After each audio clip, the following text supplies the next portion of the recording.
Subscribe to take your place in this universe full of science fiction and horror stories, and go after the unknown, because some truths are hidden in the dark. The stars flickered like dying embers, their light stretched thin across the void. Mars hung distant, a red specter against the backdrop of oblivion. The war had ended, but no one felt victorious. Humanity had lost its home, its heart, its history.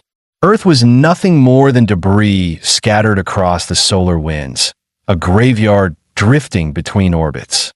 The destruction had been swift, absolute. There had been no final stand, no heroic last battle. Only silence, then fire. The Zorak had descended upon humanity like a force of nature, their warships splitting the skies, their weapons slicing through planetary defenses as if they were made of glass. It had started as a whisper, a growing tension in the colonies as reports trickled in from deep space reconnaissance teams.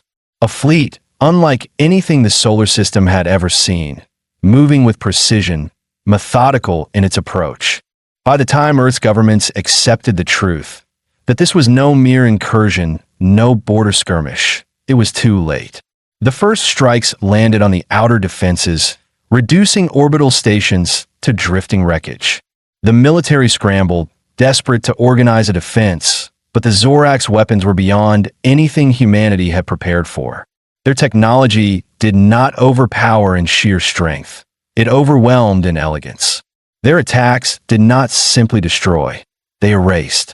Weapons that bent space itself, folding matter into nothingness, ships that danced between dimensions, striking and vanishing before sensors could track them. The final blow came in the form of a single weapon. One moment, Earth stood proud in the darkness, blue and alive. The next, it was gone, not in fire, not in crumbling ruin, but in an instant, a silent implosion, as if the very fabric of its existence had been unwoven. Billions of lives erased. Cities, histories, legacies, entire bloodlines gone. Those who had been off-world could do nothing but watch as their homes ceased to be. The Zorak had not come for war. They had come for extermination. But humanity was not so easily erased. Rhea Kane stood on the bridge of the Exodus, staring at the empty expanse where Earth had once been. Her breath was steady, but her hands curled into fists behind her back. The Zorak believed they had finished their task, that humanity was a relic, a whisper lost to time.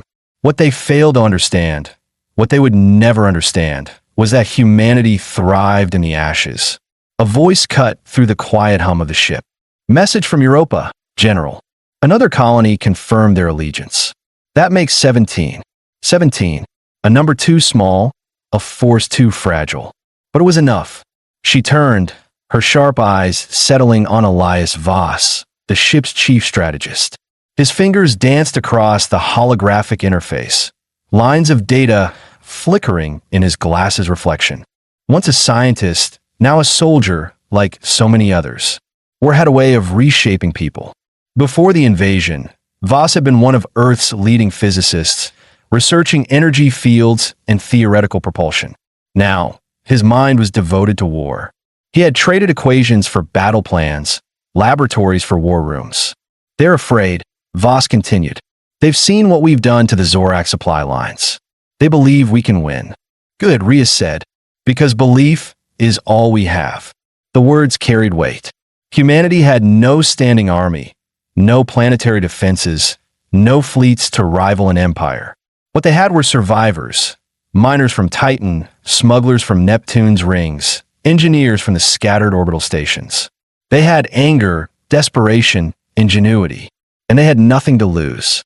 The 17 colonies that had pledged their allegiance were not military strongholds.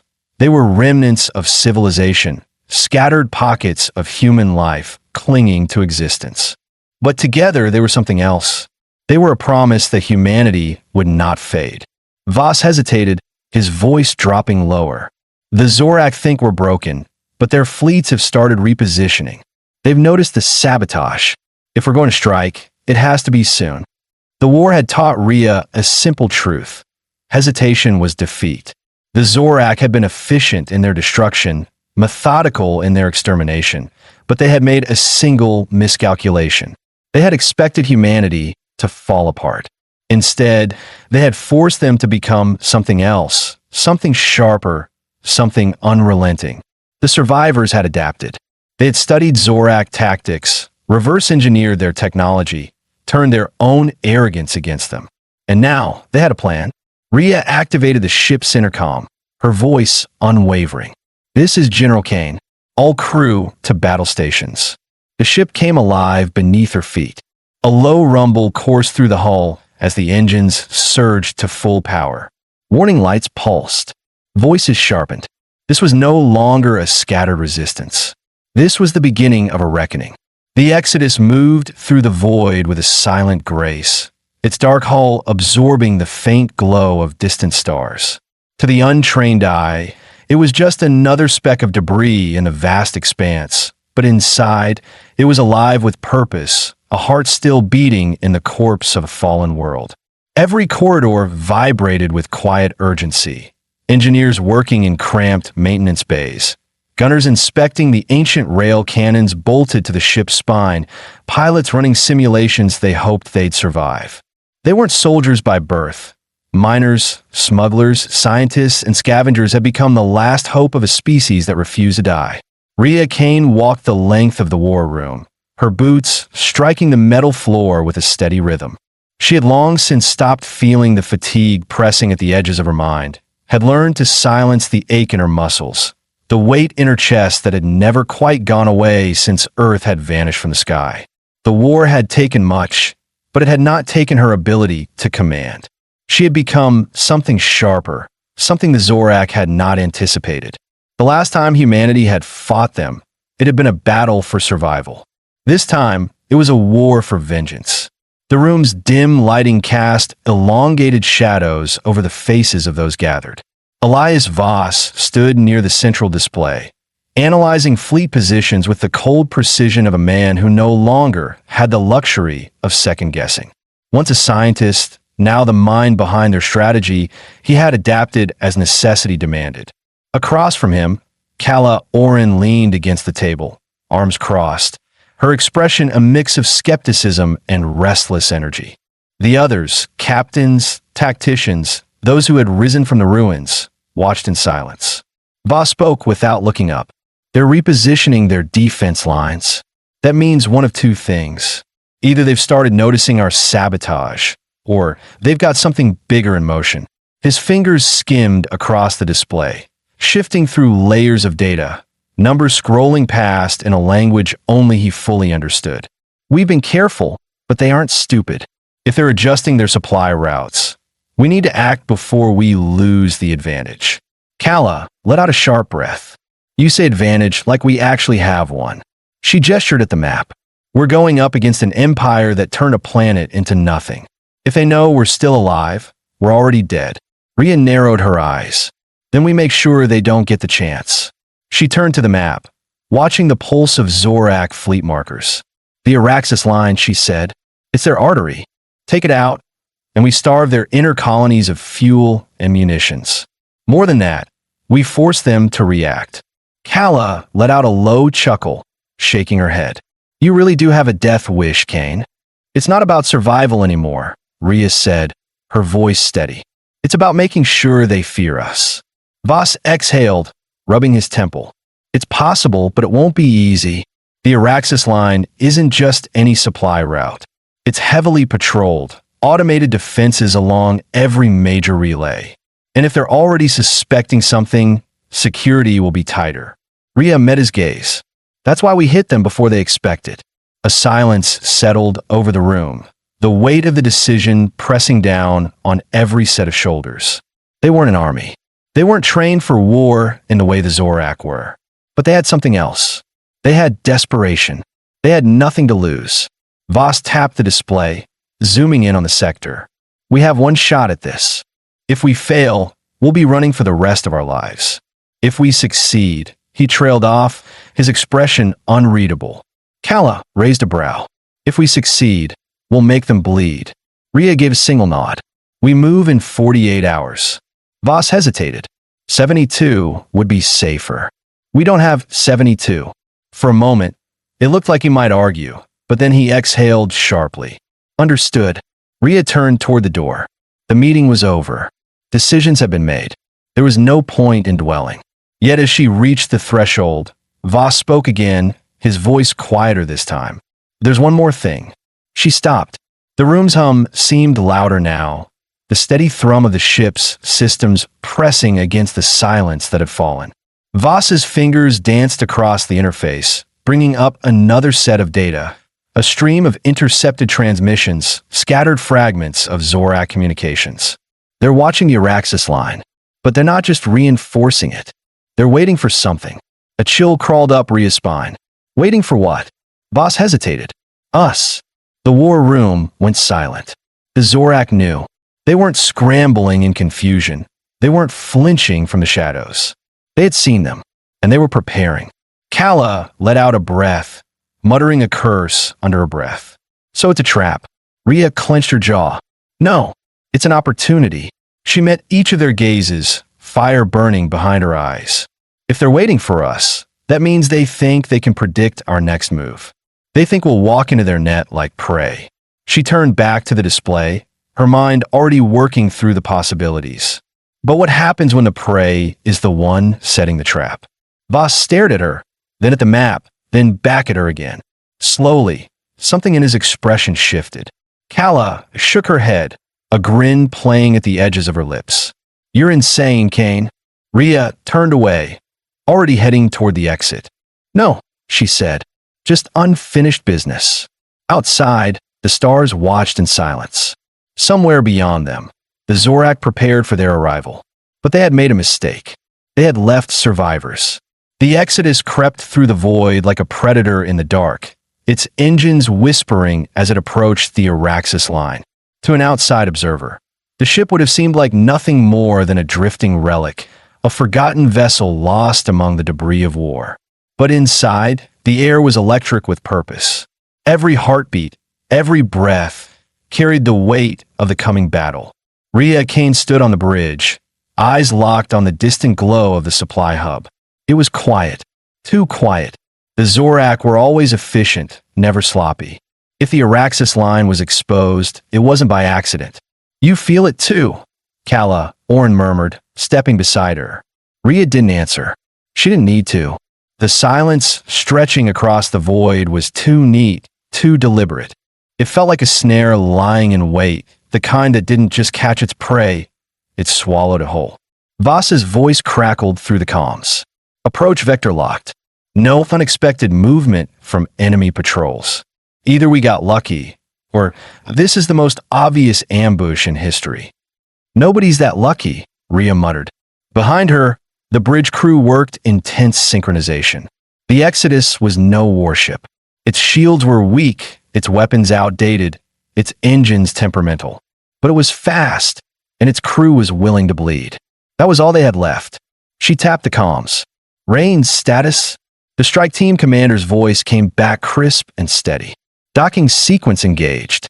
No resistance yet. A beat. Then, more cautious, feels wrong. It is, she said. Stay sharp. The seconds stretched. Then, with a muted clang, the boarding latches engaged. The strike team moved fast, slipping into the station like knives through fabric. The corridors were dim, the hum of machinery the only sign of life. Still no contact, Rains reported. If they know we're here, they're waiting for something. Rhea's grip on her sidearm tightened. She had seen the Zorak in battle before. They didn't hesitate. They didn't leave doors open unless they wanted something to walk through them. Then, almost as if summoned by the thought, the alarm screamed to life. Contact! Rain's shout came through the comms, followed by the distinct sound of energy fire. They were waiting for us, pulling back to defensive positions. Rhea turned sharply. Voss, give me a read on that station. How many are we looking at? Too many, Voss muttered, fingers flying over the interface. They had reinforcements already stationed nearby. They knew we were coming.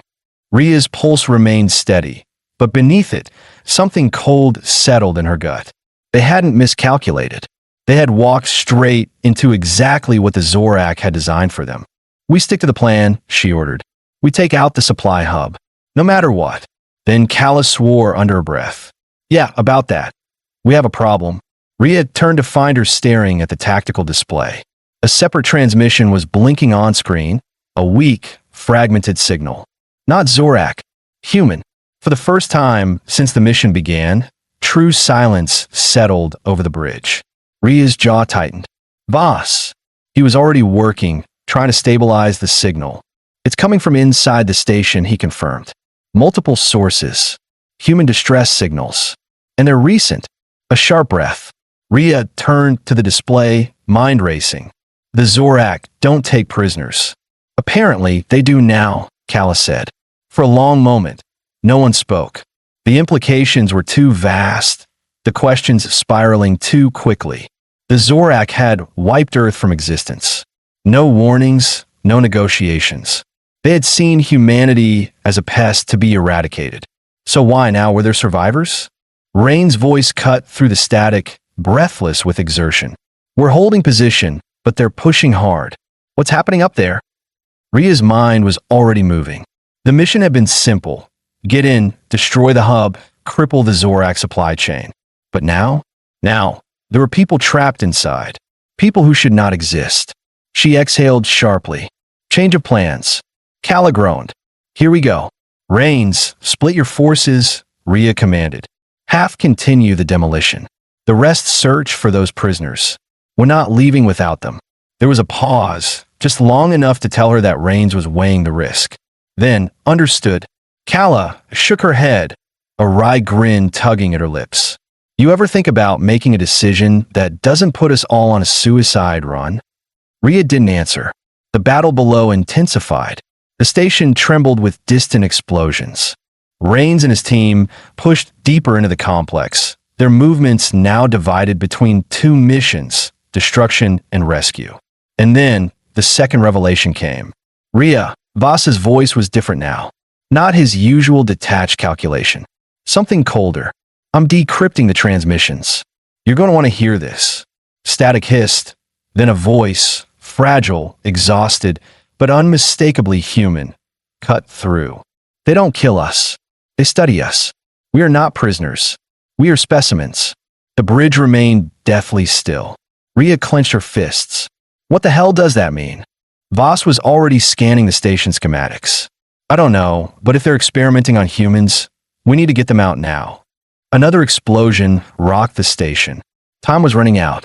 Kala, prep the evac teams, Rhea ordered. Voss, find me a path to those prisoners that doesn't get us all killed. That's an ambitious request, Voss muttered. Already working. Kala cracked her knuckles. You know, I was starting to get worried this mission would be too easy. The Exodus trembled as enemy reinforcements closed in. The Zorak hadn't just anticipated their attack. They had designed it.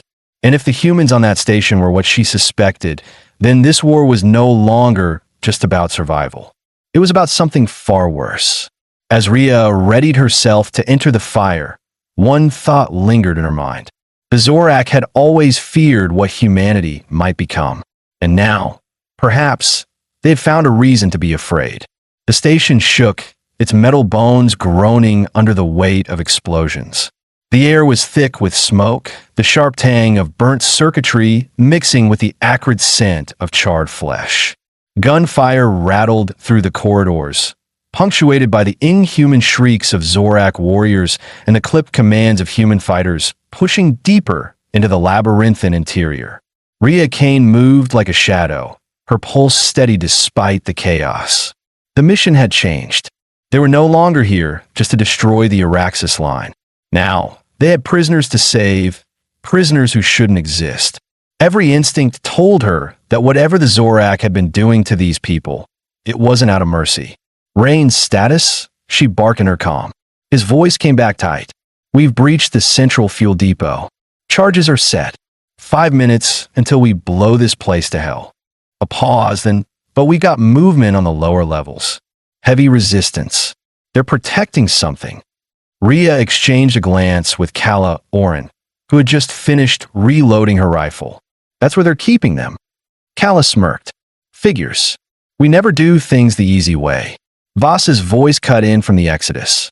I'm still running scans, but whatever's down there, it's shielded. We're blind beyond the outer corridor. And Rhea, the distress signals, they're getting stronger. It's like they know you're coming. A cold feeling settled in her gut, but she pushed it aside. Then we don't keep them waiting. They move fast. The corridors here were different, sleeker, colder. Zorak technology was brutal in its efficiency, all smooth black alloy and pulsing organic circuitry. It pulsed beneath her boots like a living thing, as if the walls themselves were aware of the intrusion. And then she saw the first one, the human. He was slumped against the far wall of a holding cell, his body limp, the dim light casting deep shadows over his features. His skin had a strange pallor, almost translucent, veins dark beneath the surface.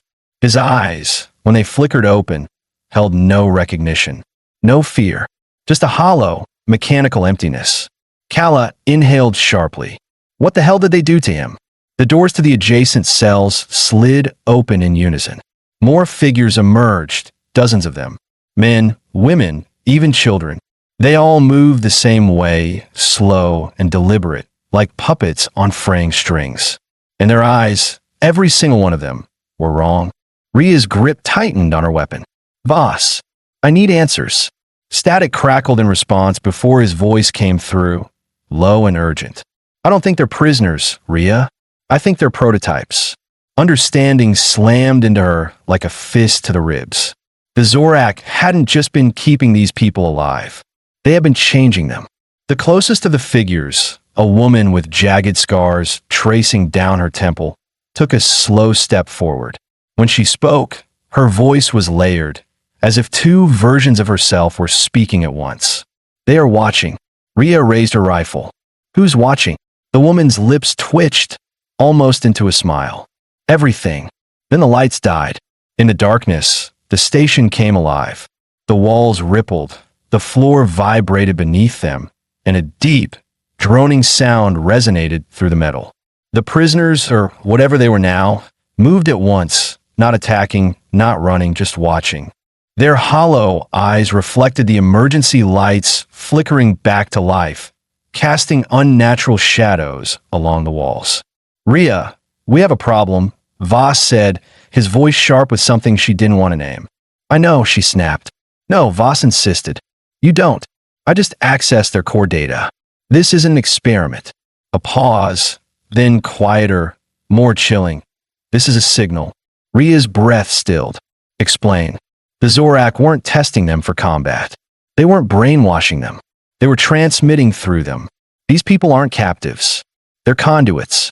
Kala swore under her breath. Conduits for what? Voss hesitated. When he spoke, his voice had lost all of its usual clinical detachment. For something bigger. A new sound cut through the air, a deep, resonant hum that made the metal shudder beneath them. Rhea recognized it instantly. A warship. Zorak reinforcements. She turned to Kala. We need to move. Now. Kala didn't argue. They pivoted, moving back toward the main corridor just as a new alarm shrieked through the station. The figures in the cells did not follow. They simply stood there, watching, waiting, their lips moving in silent synchrony as if whispering to something far beyond the station walls. The meaning was clear. The Zorak hadn't just been anticipating their arrival. They had wanted them to come. The warship's impact was immediate. The entire station lurched as external blasts struck its hull. Rain's voice came over the comm, tight with urgency. We are out of time. Charges are live. Get clear now. Rhea didn't hesitate. Fall back. Everyone to evac positions. The sprint back to the docks was a blur of gunfire and chaos. Zorak reinforcements poured in from the far end of the station, their insectoid frames moving with ruthless precision. But they were not attacking with their usual efficiency. They were hurting, pushing them, guiding them toward something. Rhea didn't wait to find out what. She reached the docking bay just as the final transports lifted off, their thrusters illuminating the wreckage below. She leapt onto the boarding ramp, Kala right behind her, and slammed her fist against the comm. Voss, get us out of here. The Exodus roared to life, engines flaring as it ripped away from the dying station. Below, The Zorak ship hovered in eerie stillness, not pursuing, not firing, just watching. Then the Araxis line went up in flames. The explosion consumed the station, swallowing it whole, sending debris spiraling into the void. But as Rhea stood on the bridge, watching the wreckage burn, she felt no triumph, no satisfaction. Something wasn't right.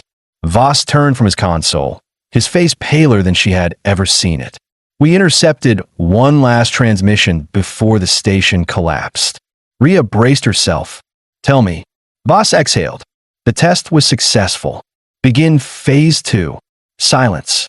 Kala ran a hand through her hair. Okay, that's ominous. Rhea stared at the wreckage outside the viewport, her gut twisting. The Zorak weren't just fighting a war. They were preparing for something. And whatever it was, humanity had just walked straight into its beginning. The Exodus drifted through the silence of space, its hull scarred from battle, its engines burning low to mask its retreat. Inside, the air was thick with tension, the weight of unanswered questions pressing down on the crew. The mission had been a success, technically. The Araxis line was gone, its destruction awound in the Zorak supply chain. But no one on board felt victorious. Rhea, Kane stood on the bridge, eyes locked on the debris field stretching beyond the viewport. The wreckage of the Zorak station floated in jagged pieces, still glowing at the edges where fire had licked the metal. But the true damage wasn't in what they had destroyed. It was in what they had uncovered. She replayed the final transmission in her head, its words like a stone in her gut. The test was successful. Begin Phase 2. They let us take that station, she said aloud. Elias Voss turned from his console, rubbing his temples. It's possible. But why? If it was a trap, why let us leave? They wanted us to see, she said. They wanted us to find those prisoners. Kala Oren, arms crossed, gave a humorless chuckle.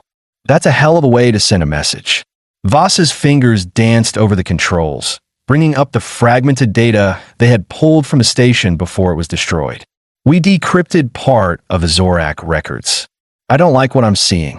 Rhea moved closer. The screen flickered with scrolling symbols, the alien language half deciphered by human software. Then, a single word appeared, its meaning unmistakable. Integration. A chill traced her spine. What does it mean? Voss exhaled. I think the Zorak have stopped trying to eliminate humanity. He hesitated, his voice tightening. I think they're trying to change it. Silence stretched between them. Kala shifted her weight, her usual bravado dimmed. So those people we found, those weren't just prisoners? They were being rewritten, Voss said. Their neural patterns altered. Some kind of biological modification. And it wasn't random. It was deliberate. Rhea's grip tightened at her sides. And the Zorak let us take them. Voss nodded grimly. Because the real test isn't over. The air in the room turned heavy, as if the ship itself had become aware of what they carried. Down in the medical bay, the rescued prisoners lay in containment, their bodies unmarked but changed in ways they couldn't yet understand. They had barely spoken since being pulled from the station. No pleas, no questions, just the occasional flicker of recognition, as if they were listening to something no one else could hear. Rhea turned sharply. Show me the scans. Voss hesitated before pulling up the bio readings. The data was a mess, fluctuating brain activity, anomalous readings in their cellular structures. Something was happening inside them, something unseen. Rhea clenched her jaw. We need to know what they are now. Kala shifted uncomfortably. You think they're dangerous? I think we don't know what we just brought on board. She left the bridge without another word, her steps measured but quick. The corridors of the Exodus felt narrower than usual, the dim lights casting unfamiliar shadows. Every soldier she passed wore the same look, exhaustion tempered by something harder. Fear, not the fear of battle, but of something unknown, something that couldn't be fought with bullets or strategy. The doors to the medical bay hissed open, revealing a room thick with antiseptic and silence. The rescued humans sat in their containment units, unmoving, their eyes tracking her as she entered. Not pleading, not afraid, just watching. Dr. Anya Celine, the ship's lead physician, stood at the monitors, her brow creased. She had been running tests for hours, trying to understand what had been done to them. Now, she looked at Ria with something close to alarm. "We have a problem," Anya said quietly. Ria stepped closer. "Tell me." Anya gestured to one of the screens, where a neural scan flickered. "Their brain activity is synchronized." Ria frowned. "Synchronized how?" "They're linked. Not just similar, identical. It's like they're processing the same thoughts, the same responses at the same time. No variance. No individuality." Anya hesitated. "They aren't just people anymore. They are connected." A cold dread settled in Ria's stomach. "To what?" Anya exhaled, rubbing her temples. "That's what I can't figure out. But it's not just them." Ria tensed. "What do you mean?" Anya looked away. "Since they came aboard, we've had minor electrical failures.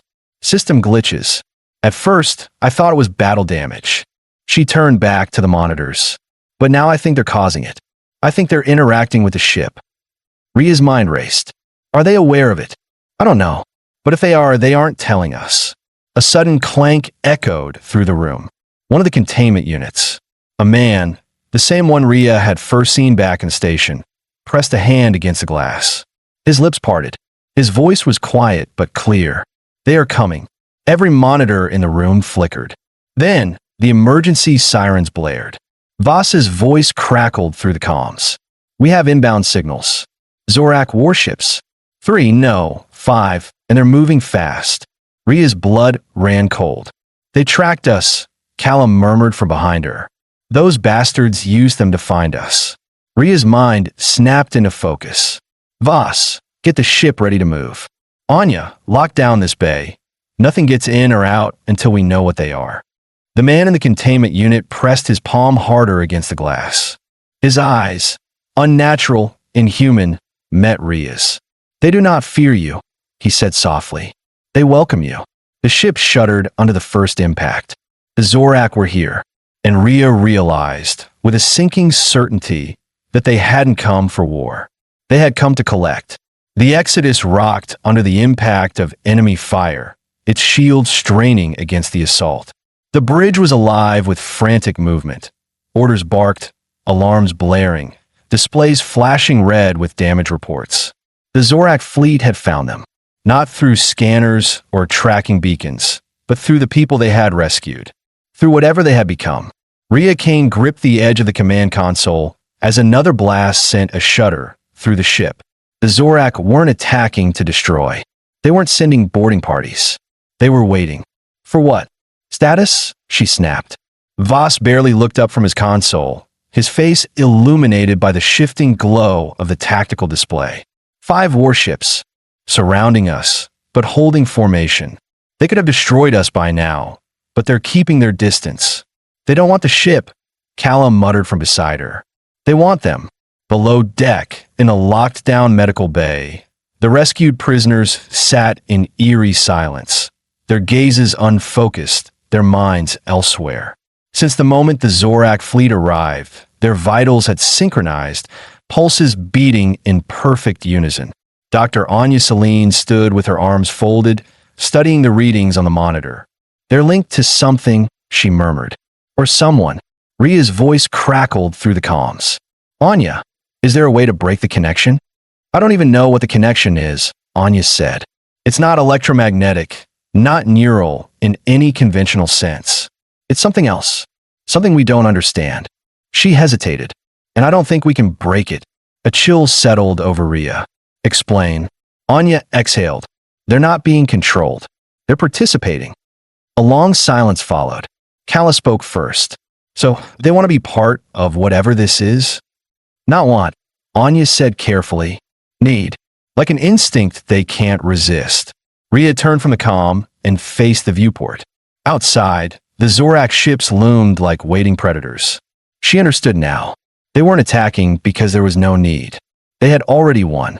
A voice echoed through the bridge's speakers, low and layered. The same dual tone that had spoken through the prisoners. "You have taken what belongs to us." It wasn't a demand. It was a statement of fact. Ria's fingers curled into fists. "They don't belong to anyone.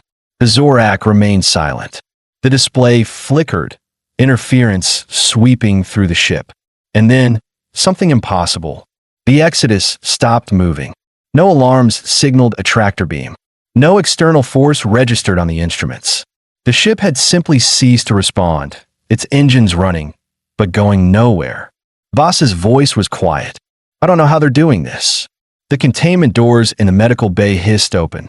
The prisoners rose in unison. Anya took a step back, reaching for the emergency override. No, too late. The man who had first spoken, who had first warned of their arrival, walked forward, his movements smooth, deliberate. The lights flickered as he passed, as if his very presence altered the energy around him. He lifted his gaze to the security camera, looking through it, as if he could see Ria watching. His voice was calm.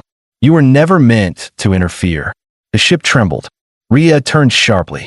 Voss, emergency lockdown. Seal every bulkhead between them and the escape bays. Voss's hands flew over the console. Trying. Whatever they're doing, it's overriding our controls. Kala drew her sidearm. So what? We just let them walk off the ship. They won't need to. Anya's voice came through. I think they're already leaving. Ria's stomach clenched. What does that mean? They're shutting down, Anya said. Not unconscious, something else. Like they're disconnecting from themselves. The ship shuddered violently. The Zorak were pulling something, exerting a force Ria couldn't see, couldn't counteract. Then the first body collapsed. One by one, the prisoners dropped where they stood, their breathing shallow, their eyes open but vacant. Their vitals remained steady, their pulses still synchronized. But their consciousness, whatever remained of it, was gone. The Zorak ships moved. Ria, Voss said quietly. They're leaving. She turned toward the viewport, watching as the warships pulled away, their movements smooth, precise. They had won without a battle, taken what they came for without firing a shot, and they had left something behind. She tapped the comm. Anya, report. Anya's voice was steady but cold. They're alive. But whatever they were before we found them, it's not in there anymore. Ria swallowed the bitter taste in her mouth. So we saved no one. A long pause. Then Anya spoke again.